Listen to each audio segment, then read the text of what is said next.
Olá pessoal, estamos de volta para mais um episódio do Papeando com Pamplona, novamente gravando aqui em Minas Gerais, nessa parceria do Curso Supremo com o SES. Eu estou tendo essa oportunidade de entrevistar grandes nomes do direito aqui de Minas Gerais. Olha, eu já está virando quase um bordão, é o Papeando com pão de queijo, porque eu nunca entrevistei tantos juristas mineiros e tanta gente boa, com tanta qualidade. E, gente, hoje eu vou falar sobre um tema muito interessante mesmo. Eu já discuto esses temas nas minhas aulas, na graduação e na pós, e eu tenho hoje uma pessoa muito legal. Olha, com vocês, Reivane Jabor, Procuradora de Justiça da Procuradoria de Direitos Difusos e Coletivos, aqui do Ministério Público de Minas Gerais, professora do Curso Supremo, professora da Escola Superior do Ministério Público, também da Escola Superior de Notários e Registradores aqui de Minas Gerais. A mulher sabe tudo do direito civil e eu estou tendo esse prazer de conversar com uma colega professora de direito civil aqui no Papeando com Pamplona.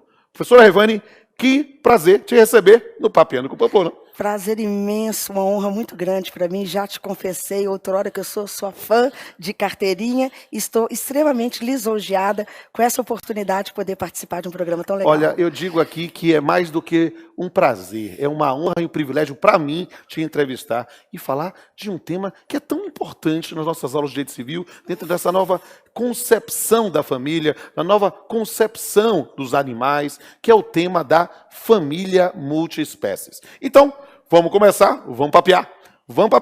E papear especificamente, vamos começar pelo começo. Em que consiste a família multiespécies? Eu costumo dizer para os nossos alunos que nós, para compreendermos essa nova concepção do direito de família, precisamos cada vez mais de muita coragem. Sim. Coragem para superar preconceitos, quebrar hipocrisias, porque nós estamos falando de um tema que é extremamente sensível às mutações sociais. Verdade. E esta denominada família multiespécie é exatamente aquela que vai se constituir pela relação existente entre humanos e animais de estimação. Perfeito. E qual é a origem desse instituto? A gente falar, porque animais domésticos sempre tivemos, mas compreender como parte de uma família, qual é a origem jurídica desse debate? Nessa tendência da modernidade do direito de família, a gente tem percebido que as relações jurídicas familiares, elas têm se fulcrado muito mais em relações de afeto do que consanguinidade. A família tradicional, ela acabou cedendo espaço a outros arranjos, talvez até muito mais desafiantes para nós. Então, se na versão original do Código 16, casamento era a única forma de constituir família legítima, legitimar família, legitimar filhos, esse era o objetivo do casamento, hoje, definitivamente, as pessoas não precisam mais casar para constituir família. Isso é verdade. Nós temos outros arranjos que foram reconhecidos expressamente na Constituição de 1988, como união estável, como família monoparental, que se constitui pela relação existente entre um dos pais e a sua prole, um dos pais e os seus filhos. E embora tivéssemos avançado muito, não há como negar, sim, houve quem dissera que o legislador ainda teria sido tímido, acanhado. Exatamente por ter deixado de fora outros arranjos familiares que deveriam merecer a nossa atenção. Perfeito. Outros tipos de relacionamentos que também deveriam merecer. E exatamente em razão dessa crítica acerca da timidez do legislador na Constituição, que veio a primeira discussão. Se aquele rol seria taxativo ou meramente exemplificativo. Há um texto clássico aí do Paulo Luiz Neto Lobo, né? Para além dos números clausos do artigo 226. E a gente começou a reconhecer outras modalidades familiares. Exato.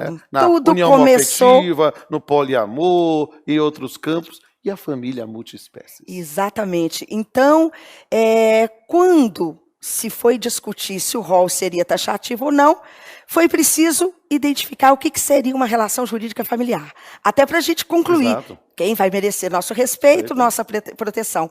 Porque desde lá de trás, da Declaração Universal dos Direitos Humanos, que a família ela tem sido cantada e decantada como sendo base da sociedade merecedora de proteção especial do Estado. Perfeito. Então, nós precisamos saber caracterizar família para concluir quem vai merecer o nosso respeito. O Supremo Tribunal Federal, até de uma certa forma, colocou uma pá de cal nesta discussão, exatamente quando criou aquele precedente importantíssimo para nós, mandando que estendêssemos as uniões homoafetivas, os efeitos da união estável, as mesmas regras da união estável para suprir a omissão do legislador, porque nós não temos até hoje nenhuma lei vigorando no território nacional para disciplinar as uniões homoafetivas. Malgrado tenham sido apresentados vários projetos de lei com esse propósito, com esse objetivo. Enfim, nós temos súmula do STJ admitindo impenhorabilidade do bem de família de uma pessoa, mesmo sendo solteira, viúva, separada e que viva só, casamento ou família de uma pessoa só, a unipessoal. Nós estamos aí assistindo os casamentos sologâmicos, aqueles que a pessoa se ama a tal ponto de querer casar consigo mesmo, né? Talvez hoje incrível, não tenha nenhum valor jurídico, mas quem sabe amanhã isso não seja um novo arranjo familiar para a gente. Então, nessa onda de se perceber a existência de outras relações intersubjetivas, não é, caracterizadoras do núcleo familiar, surgiu, não tão atrás assim, de uma forma mais recente, esse entendimento de que nós poderíamos ter um núcleo familiar nessa convivência entre pessoas e animais de estimação. E como essa matéria tem sido vista no direito estrangeiro, por exemplo? Eu sei dizer que em Portugal existe uma lei já vigorando desde 2015 que disciplina a guarda de animais de estimação, mas muito mais focados no interesse do animal de ser protegido. Então, o que eu tenho notícias no direito português, a existência já de uma lei vigorando nesse sentido, para disciplinar. Nesse sentido, pensando numa transposição dessa ideia para o direito brasileiro, isso não importaria numa revisão da natureza jurídica dos animais? Perfeito, o raciocínio é exatamente este, porque os animaizinhos, o cachorro sempre foi o melhor amigo do homem. E hoje a ideia... O meu cachorro, eu digo que é meu neto canino. Não, lá em casa tem um príncipe. Lá em casa eu tenho um príncipe, né? E o raciocínio, o viés é exatamente este. Os animais, eles sempre foram tratados no direito clássico como coisas. Porque tudo aquilo que existe na face da terra, que não seja homem, é coisa. Então, na classificação dos bens, no Código Civil, os animais são semoventes e, como semoventes, bens móveis. Coisas que podem ser removidas de um lugar a outro, sem que haja alteração da sua substância. Nós temos um projeto de lei que foi apresentado, já até aprovado no Senado, exatamente com este propósito de alterar a natureza jurídica dos animais de estimação. Porque chegou-se à conclusão que eles são muito mais do que ser movente, eles são ser cientes. Porque têm sentimentos, têm sofrimentos e têm relação de afetividade com as pessoas. Essa construção é tão interessante, Revânia, que eu já fiz um episódio do Papiano sobre direito animal, justamente nessa compreensão de que não se pode mais tratar com a ideia de titularidade de bens, mas em função da senciência, em função da possibilidade de sentir dor, e aí ampliando um conceito do destinatário da proteção do direito, não somente proteger porque é direito de propriedade, mas sim porque merece algum tipo de dignidade na sua condição de alguém que pode sentir dor. O interessante é que eu até desenvolvi um raciocínio um pouquinho diferente. Ao se aprovar esse projeto, até o devido processo legal e realmente tivermos alteração da natureza jurídica dos animais de estimação, eu penso que eles vão deixar de ser coisas e vão passar a ter uma natureza jurídica anômala. E como essa natureza jurídica sui generis, exatamente porque são seres sencientes, que têm sofrimento, que desenvolvem relação de afetividade, eu creio que eles vão deixar de ser objetos do direito de propriedade e talvez até serem sujeitos de direito. Eu acho que todas as pessoas são sujeitos de direito, mas nem todos que são sujeitos de direito são pessoas. Nascituro. Então, assim como nós já admitimos a possibilidade de os nascituros, embora não sendo pessoas, porque não são mesmo, porque a personalidade começa a partir do nascimento com vida, terem capacidade, aptidão para titularizar relações jurídicas, talvez a ideia seja de permitir que os animais de estimação também possam ser titulares de direitos, que, claro, sejam compatíveis com a sua condição de seres não conscientes, racionais, mas seres sencientes. Então, eu acho que é para protegê-los como sujeito de direito mesmo, e não mais como objeto. E dentro desse momento, isso porque uma das coisas mais interessantes é que nós estamos nesse momento não contando história, nós estamos sendo testemunha da história. Hoje nós estamos falando de uma ideia desenvolvida nas academias, e claro, com reflexos na própria atuação dos tribunais, mas que ainda não é direito positivo.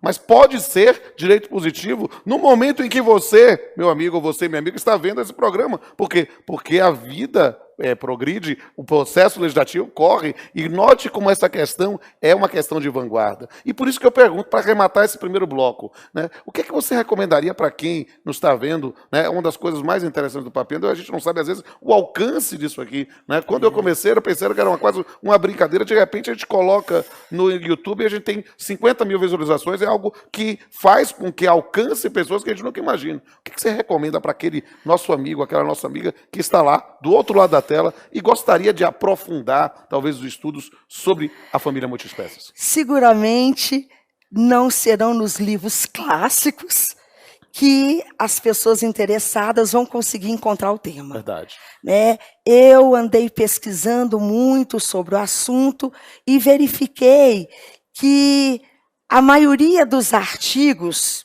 que eu consegui localizar não foram escritos por profissionais do direito, mas por profissionais da psicologia, né, que têm exatamente tratado dessas teorias que tentam justificar que relacionamento é este que existe entre o ser humano e os animais de estimação, que é completamente diferente de uma relação que eu tenho com o meu carro, com a minha casa. Né? As pessoas, elas estão envolvidas com esses animais de estimação afetivamente. Perfeito. E as relações consanguíneas estão cedendo espaço para as relações de afeto. Perfeito. Se o critério biológico sempre foi o critério tradicional para identificar a existência de um vínculo de filiação, hoje nós temos o critério da afetividade. Perfeito. E uma afetividade que pode existir não só entre pessoas de sexos diferentes, do mesmo sexo, casadas ou não, vivendo como se fossem, ou irmãos, ou tios e sobrinhos, mas entre animais. E é uma relação de afetividade recíproca, porque o que se tem verificado nesses artigos desenvolvidos pelos psicólogos é que há uma relação de afetividade de reciprocidade. Exato. Não só o homem que trata o seu animalzinho de estimação como o ser mais importante da face da terra, mas os animais de estimação que têm eleito os seus tutores, né, o seu guardião. Né? Dizem que todos os animais eles têm essa escolha, essa preferência por um da casa. E chegou-se à conclusão que mais de 60% das famílias no Brasil possuem um tipo de animalzinho de estimação. A maioria esmagadora são os cães, mas os gatos também. Tanto que esse mercado de pet, né, tá aí crescendo cada vez mais. Eu lembro que aqui em Belo Horizonte, recentemente, abriu-se uma grande loja de coisas para animais de estimação e a loja era tão grande. E eu falava, gente, será que isso vai dar certo? Hoje nós já temos mais de 5 dessas lojas aqui na capital mineira. Por quê? Porque é o mercado que tem crescido. Porque as pessoas têm investido nos animais, assim como elas investem numa pessoa da família. É no melhor veterinário, com as melhores vacinas, com as coleiras até de grife, né? E eu me recordo, a gente tem um grupo de colegas que se reúne vez ou outra, e num desses assuntos de mulherzinha, né, eu falava como que pode, eu tenho 3 filhas, as 3 completamente diferentes, com personalidades completamente distintas, e uma das nossas colegas que não tem filho, virou assim, é isso mesmo, lá em casa, bolota é completamente diferente de pipoca. E eu fiquei muito brava com ela, porque eu falando de filhos, eu falei, você está falando dos seus cachorros? Mas ela está falando das filhas dele.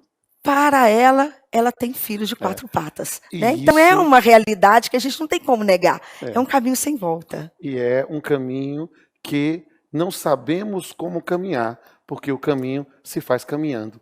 E no próximo bloco, o pessoal vai fazer umas perguntas também. Aguenta um pouquinho. Olá, meu nome é Ana Gabriela. Professora, qual a legislação específica que regula a relação humano-animal? Excelente pergunta, Ana Gabriela. Prazer te ter aqui. Muito obrigada pela oportunidade da sua audiência. Veja que nós não temos até hoje nenhuma lei vigorando no território nacional para disciplinar essa família multiespécie, essa relação jurídica existente entre humano e animal. Tem-se um projeto de lei com aprovação numa das casas legislativas no Senado, mas que ainda não teve a sua tramitação concluída. Então, nós estamos aí aguardando, né, que já se tenha esse projeto de lei sendo convertido em lei, exatamente naquele sentido de alterar a natureza jurídica dos animais de estimação para que eles deixem de ser tratados como sempre foram, semoventes, como objeto das relações jurídicas, e passem a ter essa natureza jurídica sui generis, talvez até titularizando direitos na ordem civil. E isso é muito interessante, né, Gabriela? Por quê? Porque note como estudar direito é estudar uma vida rebus sic stantibus. É estudar um momento do jeito que as coisas estão nesse momento, mas que tudo pode mudar. E a gente permite discutir de lege lata, com direito positivo, e de lege ferenda, com direito a se pôr. Mas entre eles há uma situação intermediária. É perceber que mesmo sem direito positivado, isso não faz com que o magistrado possa dizer, não julgo, não há non licet. Ele vai ter que decidir, com base em alguma outra coisa. Oi, professora, meu nome é Camila e eu gostaria de saber o que a senhora acha do tema da guarda compartilhada de animais. Olá, Camila. Com respeito à guarda compartilhada, como já é de conhecimento de todos, ela hoje é regra. Regra na proteção dos filhos. Por quê? Porque chegou-se à conclusão que, por ocasião da dissolução da sociedade dos pais, os filhos são os maiores prejudicados. Então, com a guarda compartilhada, o que se quis é exatamente levar em consideração o princípio da proteção integral das crianças e adolescentes. E isso para que um dos pais não tenha apenas o direito de visitar o filho, mas de poder compartilhar com o outro o convívio, o desenvolvimento do filho. E na linha de pensamento de que nós temos esse novo modelo de entidade familiar, denominada família multiespécie, e em se havendo alteração da natureza jurídica dos animais de estimação, como seres sencientes que são, eu acho que a guarda compartilhada talvez seja a melhor saída também para a proteção integral dos animais de estimação. E até para minimizar o sofrimento daqueles que vão desconstituir o vínculo matrimonial ou a união estável, mas que possam continuar convivendo com aquele serzinho que tem uma relação de afetividade muito grande existente ali. E isso é interessantíssimo porque quando a gente vê hoje nos tribunais, as pessoas começam a querer discutir. Sobre o tema da guarda compartilhada, nós já fizemos um episódio do Papeando aqui com Paulo Lobo e com Fabiola Albuquerque, discutindo a guarda em geral. E a gente fazia provocação, guarda compartilhada de animais, e aí a professora Fabiola se manifestou sobre o tema. Mas o que é interessante refletir que hoje, as pessoas têm dúvida até, por causa da discussão sobre a natureza, muito bem colocado pela professora Revani, né? Se vai chamar guarda compartilhada, custódia compartilhada, né? Porque para pensar justamente sobre a natureza jurídica. Excelente pergunta também. Oi, tudo bem? Meu nome é Shirley, eu gostaria de saber qual a repercussão da família multiespécie no mundo jurídico. Oi, Shirley. Ótima pergunta. De fato, nós temos situações concretas que vão repercutir no mundo do direito.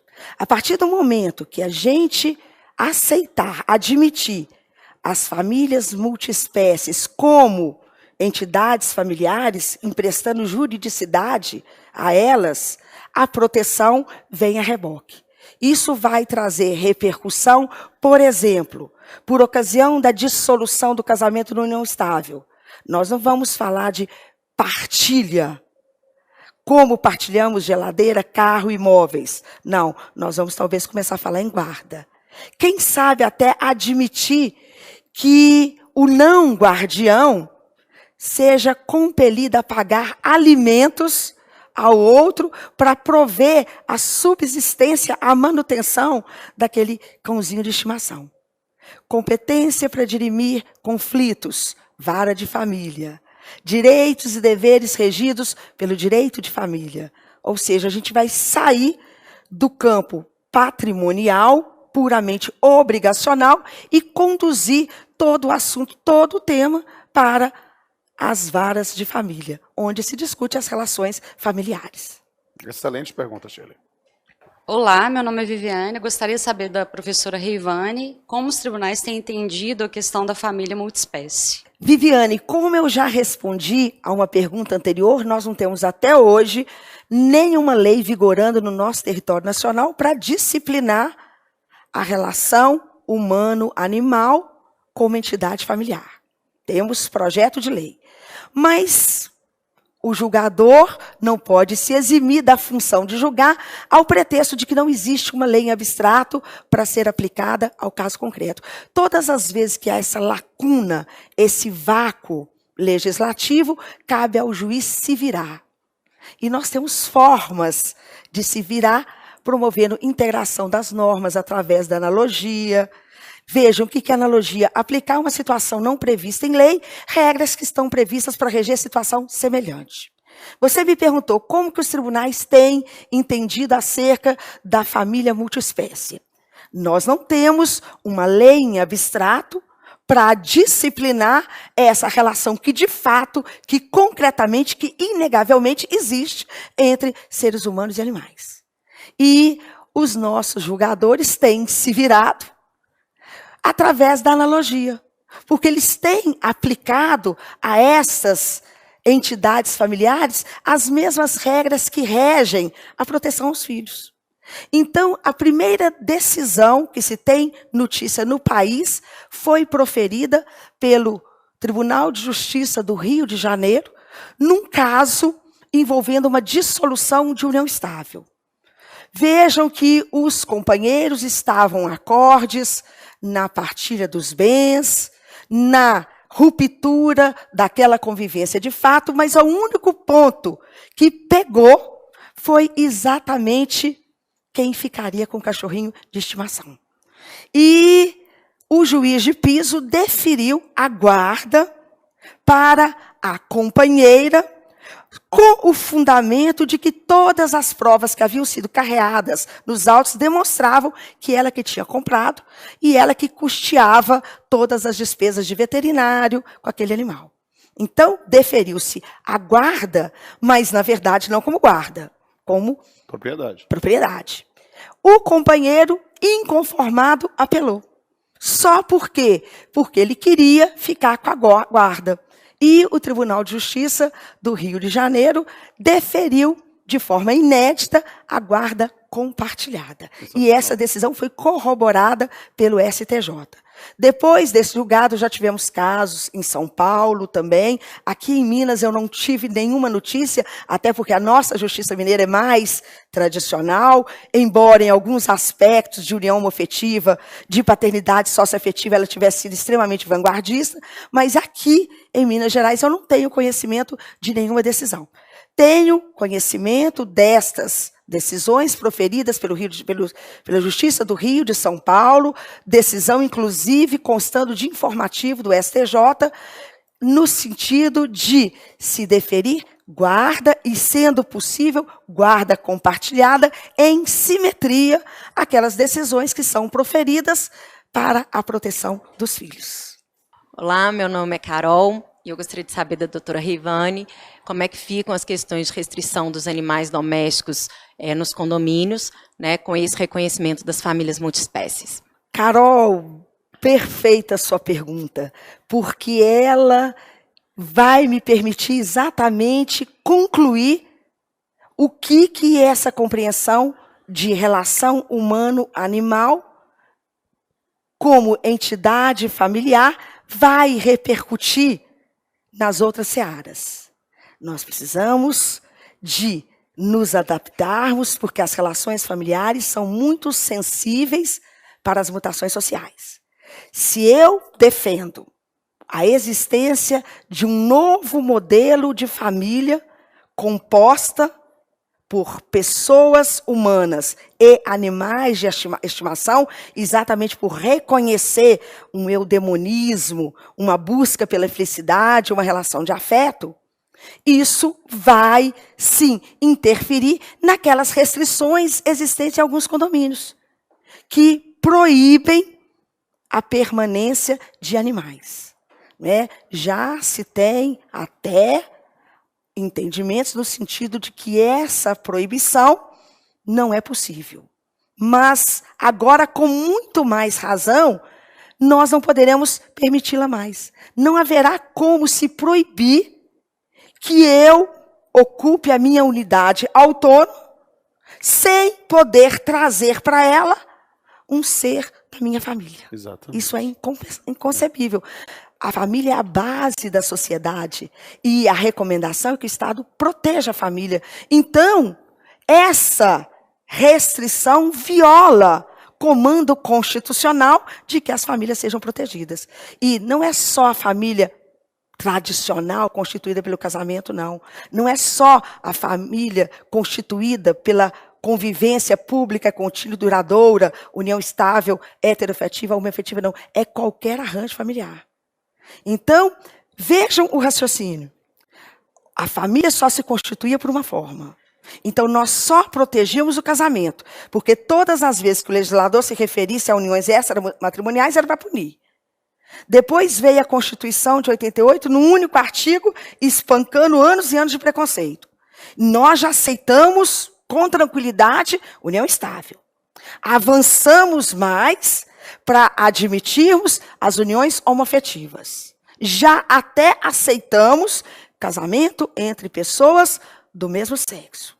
Já sabemos que um pai pode constituir família se relacionando apenas com a sua prole. Então, é sinal dos tempos, quem viver verá. Talvez hoje fique meio estranho, família composta por ser humano e animais, fim do mundo, não. Talvez o que hoje fique chocante, amanhã a gente passe a admitir com muito mais naturalidade. Verdade. Então, é um caminho sem volta. Não haverá como se ter tais restrições, a meu ver. E é um tema fascinante que a gente lança para os nossos espectadores, às vezes certezas, mas muito mais dúvidas. A ideia que é a própria do jurista, a ideia muitas vezes não é trazer a resposta pronta, mas instigar a dialética para que a gente possa repensar os papéis e repensar, talvez, o caminho que queremos seguir. E, querida Reivane, é um prazer, uma honra, um privilégio entrevistá-la. Vou dizer assim, olha, estou encantado aqui com a professora Rejvane, que é essa simpatia. Eu quero ter nesse momento, é um momento assim, marco do Papeando de fazer um brinde, mas eu quero fazer um brinde diferente. É um brinde contigo, mas é um brinde em homenagem aos nossos animais. Você falou do seu príncipe, eu falo do meu Buck, né? E eu fico lembrando, eu tive 3 cachorros na vida. Eu tive um na infância, chamava Linho, um na adolescência, chamava Troá, e agora, já na fase adulta, o meu Buck, que é cachorro dos meus filhos. E dizem que eu sou o vovô. Claro. Né? É o meu neto canino, e que quando me vê, ele se treme todo. Entendo. Porque eu entendo perfeitamente a bilateralidade de uma Dessa relação de afeto. Opa, façamos esse brinde. Um brinde. Ao brinde a nós e aos nossos. Aos nossos cães. E gatos, para quem E gatos tiver. também. E gatos, e papagaio, passarinho. Aqui tá valendo tudo. E, meus amigos, que bom. Estamos aqui encerrando mais uma vez o Papeando. Se você gostou, olha, procure aí. O nome é difícil de escrever, mas a pessoa é encantadora. Bote lá, hashtag Papeando com... olha, vou botar... Como é que eu vou escrever seu nome todo? R-E-Y. R-E-Y. V-A-N-I. V-A-N-E. Rejvane Jabor. E o Jabor é com um, não é? B-O-U-R. B-O-U-R. Olha, você vai botar direitinho. Hashtag Papeando com Rejvane Jabor e Papeando sobre família multiespécies. Você vai ver os bastidores dessa gravação. E bote também a hashtag Papeando com Pamplona. Você vai ver outras gravações, vários episódios. Procure todos os episódios lá no canal Pamplona. Tem playlist sobre cada temporada. Procure também no canal CSTV. E tenha sempre a ideia, a convicção, a certeza de que a missão que a gente faz aqui a gravar esses programas é, na verdade, uma missão de vida, de falar de direito com profundidade e leveza, e sempre com um toque de arte. Daqui a pouco você vai ter a oportunidade de ouvir um poema sobre esse tema. Até a próxima.